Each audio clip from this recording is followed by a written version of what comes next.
दोस्तों, क्या आप जानते हैं कि इस पृथ्वी का अंत कब और कैसे होगा? जी हाँ, वही पृथ्वी जहाँ पर हम और आप रह रहे हैं। एक वक्त आएगा जब इस पृथ्वी का हमेशा हमेशा के लिए अंत हो जाएगा। दोस्तों, किसी भी सौर मंडल के बीचों बीच एक तारा होता है और उस तारे के चारों तरफ तमाम तरह के ग्रह चक्कर काट रहे होते हैं। लेकिन एक वक्त आता है जब सौर मंडल के बीचों बीच मौजूद वो तारा अपनी उम्र को पूरा कर चुका होता है। अब बारी आती है उसके खत्म हो जाने की। ये ठीक वैसे ही होता है जैसे एक आदमी पैदा होता है और 60 या फिर 70 साल के बाद बूढ़ा होता है और फिर उसकी मौत हो जाती है। ये बिल्कुल ठीक उसी तरह होता है जैसे पेड़ का तना कट जाने पर उसकी बाकी डालियां अपने आप सूख जाती हैं। दोस्तों, हमारी पृथ्वी भी पूरी तरह से सूर्य पर निर्भर है, क्योंकि सूर्य ऊर्जा का एकमात्र स्रोत है। और आज के इस वीडियो में हम आपको ये बताने वाले हैं कि हमारी पृथ्वी ग्रह का अंत कैसे होगा। तो हमारे साथ अंत तक बने रहिए। दोस्तों, हमारे ब्रह्मांड में जितने भी तारे हैं वहाँ मुख्य तौर पर हाइड्रोजन मौजूद होता है। अरबों साल तक चमकने के बाद सभी तारों के अंदर हाइड्रोजन पूर्ण रूप से हीलियम में बदल जाता है और इस तरह इन तारों के जीवन का अंतिम चरण शुरू होता है। जब तारों का हाइड्रोजन हीलियम में बदल जाता है तब धीरे धीरे ये तारे बड़े होने लगते हैं। ये धीरे धीरे इतने बड़े हो जाते हैं कि इनके आसपास मौजूद ग्रह भी इसी के अंदर समाते चले जाते हैं। अपने जीवन के अंतिम चरण में ये तारे बहुत बड़े आकार के और लाल रंग के दिखाई देने लगते हैं, इसीलिए इनको लाल दानव तारा भी कहते हैं। दुनिया भर के वैज्ञानिकों की माने तो हमारे सूर्य के साथ भी एक वक्त आएगा जब ऐसा ही होगा और बुध, शुक्र, पृथ्वी के साथ साथ मंगल ग्रह भी सूर्य के भीतर समा जाएगा। लेकिन अब तक दुनिया भर के वैज्ञानिकों के पास एक समस्या थी और वो समस्या ये थी कि उन्होंने आज तक किसी भी ग्रह को अपने तारे के भीतर समाते हुए नहीं देखा था। यानी कि अभी जो आपने सुना वो बस वैज्ञानिकों की एक कल्पना है। उन्होंने ब्रह्मांड में आज तक ऐसी कोई भी घटना नहीं देखी थी कि कोई तारा बहुत बड़ा हो गया हो और उसके अंदर उसके ग्रह गायब हो गए हों। लेकिन हाल ही में वैज्ञानिकों को एक ऐसा सौरमंडल मिल गया जिसके बीचों बीच मौजूद तारा लगातार अपने आकार को बढ़ा रहा था और उसके पास मौजूद 3 ग्रह धीरे धीरे सूर्य के अंदर प्रवेश कर रहे हैं। ये एक ऐसा मौका है जब दुनिया भर के वैज्ञानिक इस बात को समझ पाएंगे कि क्या वाकई में हमारी पृथ्वी के साथ भी ऐसा ही होने वाला है। दोस्तों, वैज्ञानिकों ने जिस सौरमंडल को ढूंढा है उसका नाम है TOI, जिसके बीचों बीच मौजूद तारे का नाम है TOI 2337 और उसके तीनों ग्रहों का नाम है TOI 2337b, TOI 4329b, TOI 2669b। इन तीनों ग्रहों की सबसे खास बात यह है कि तीनों ही गैस जॉइंट्स हैं, जिसका मतलब है कि इनमें धरती और मंगल की तरह कोई ठोस सतह नहीं है, बल्कि बृहस्पति ग्रह की तरह ये भी पूरी तरह से गैस से बना हुआ है। इन तीनों ग्रहों को इसी साल पहली बार नासा ट्रांसलेटिंग एक्सोप्लैनेट सर्वे सैटेलाइट्स के तहत जनवरी 2022 में खोजा गया।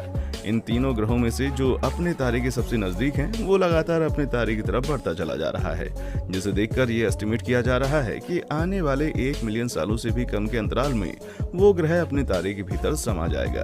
अब दोस्तों, आप में से बहुत सारे लोग ऐसे होंगे जो यहाँ सोच रहे होंगे कि 1 मिलियन साल कितना ज्यादा होता है। इतने सालों तक तो हम जिंदा भी नहीं रहेंगे और ना ही हमारे वैज्ञानिक और ना ही कभी हम उस ग्रह के तारे के अंदर गायब होते हुए देख सकेंगे। यानी कि हम जिस मिशन के बारे में बात कर रहे हैं उस पर दिमाग लगाना तो एकदम बेकार है। तो दोस्तों, आपकी जानकारी के लिए बता दूं कि इस स्टडी को करने का मतलब ये नहीं है कि हम किसी ग्रह को मरते हुए देखें, बल्कि इसका मेन ऑब्जेक्टिव ये है कि क्या आखिर समय के साथ साथ अंत की ओर जाते जाते एक पेरेंट स्टार के साथ होता क्या है और उसमें आने वाले बदलाव प्लेनेटरी सिस्टम में मौजूद प्लेनेट पर क्या प्रभाव डालते हैं। इस विषय पर रिसर्च कर रहे एक वैज्ञानिक का मानना है कि इस ग्रह का डेटा जुटाना पूरी मानवता के लिए बहुत ही महत्वपूर्ण साबित हो सकता है, क्योंकि दुनिया का कोई भी इंसान इस सच्चाई को ठुकरा नहीं सकता कि एक दिन हमारी पृथ्वी के साथ भी यही होने वाला है। हम इंसानों की प्यारी सी धरती को एक न एक दिन उसके सूरज में समा जाना है। तो अगर हम लोग इस बात का पता लगा लेते हैं कि किस तरह से एक रेड जाइंट में कन्वर्ट होने की प्रक्रिया किसी ग्रह को नुकसान पहुंचाती है, तो हम पहले से ही खतरे के लिए सतर्क रहेंगे और हमें पता होगा कि आखिर किस तरह से हम भविष्य में सरवाइव कर सकते हैं। दोस्तों, आपकी जानकारी के लिए बता दें कि हमारे गैलेक्सी में 100 करोड़ से भी अधिक तारे मौजूद हैं। उन्हीं तारों में से एक है सूर्य। दोस्तों, जिस सूर्य की रोशनी हमारी पृथ्वी पर हर रोज पहुंचती है, उस सूर्य पर हाइड्रोजन गैस का भरमार है। सूर्य के ऊपर हर सेकंड लगभग 600 मिलियन टन से भी अधिक हाइड्रोजन का इस्तेमाल होता है और जब यह हाइड्रोजन गैस जलती है तो उसके जलने की वजह से सूर्य के चारों तरफ हीलियम गैस तैयार होता है। लेकिन दुनिया की हर चीज की तरह सूर्य के पास भी लिमिटेड मात्रा में ईंधन मौजूद है, यानी कि सूर्य के ऊपर भी लिमिटेड मात्रा में ही हाइड्रोजन मौजूद है। और एक दिन ऐसा आएगा जब सूर्य के पास मौजूद सारा हाइड्रोजन खत्म हो जाएगा। तो अब अगला सवाल यह आता है कि सूर्य के पास जितना हाइड्रोजन मौजूद है वो कब तक चलेगा।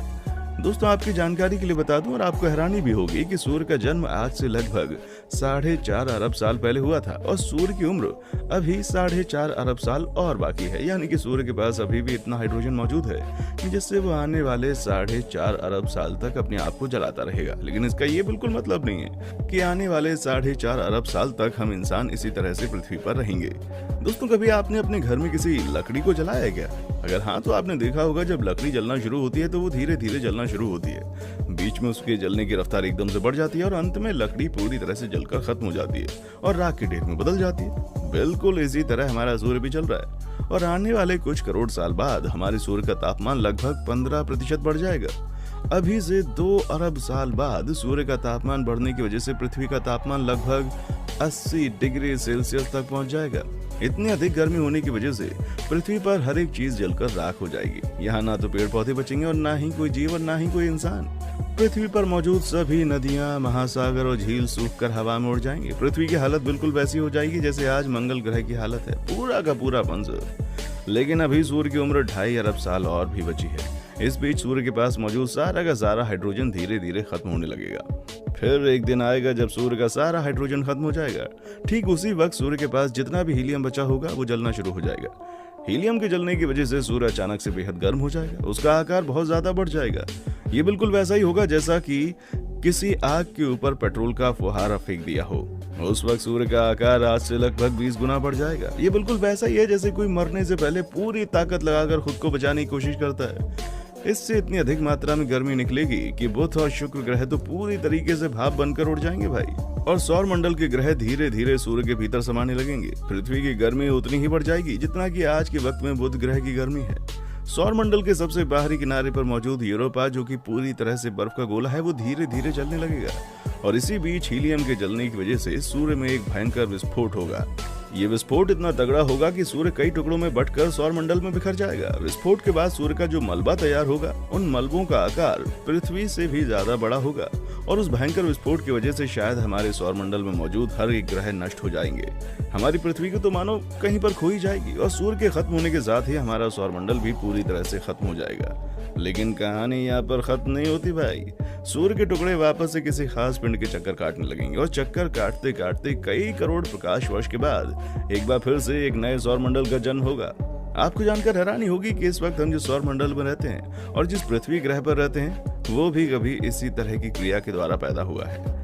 आज से अरबों साल पहले भी इसी तरह से कोई तारा विस्फोट हुआ था और उसके बाद बचे हुए टुकड़े ग्रहों में बदल गए और वे सभी सूर्य नाम के एक तारे का चक्कर काटने लगे। खैर ये सब होने में कई अरब साल का वक्त लगेगा, लेकिन ऐसा नहीं है कि सौर मंडल के खत्म होते ही हम इंसानों का अस्तित्व खत्म हो जाएगा। हम इंसान तो अभी से ही पृथ्वी को छोड़कर मंगल ग्रह पर बसने की तैयारियां कर रहे हैं और इस वक्त तो हमारे पास 2 अरब से भी ज्यादा साल का वक्त बचा हुआ है। तब तक हम इंसान अपने आप को इतना अधिक डेवलप कर चुके होंगे कि हमारी पहुंच जो है हमारे सौर मंडल से बाहर भी किसी दूसरे सौर मंडल तक हो जाएगी और यह भी संभव है कि हम इंसानी अस्तित्व को अपने सौर मंडल से निकालकर किसी दूसरे सौर मंडल में बसा चुके होंगे और हम इंसानों की अगली पीढ़ी इस खबर को पढ़ रही होगी कि हमारे पूर्वज जिस सौर मंडल में रहते थे वो सौर मंडल खत्म हो गया, वो सूर्य ही खत्म हो गया। जरा आप सोचिए उन्हें कैसा महसूस होगा। दोस्तों उम्मीद करते हैं कि जानकारी आपको अच्छी लगी होगी। वीडियो अच्छी लगी है तो इसे लाइक करें और हमारे चैनल को सब्सक्राइब करके बेल आइकन जरूर ऑन कर लें, क्योंकि हमारी टीम हर रोज ही आपके लिए ऐसी इन्फॉर्मेटिव वीडियोस लाती रहती है। देखने के लिए शुक्रिया।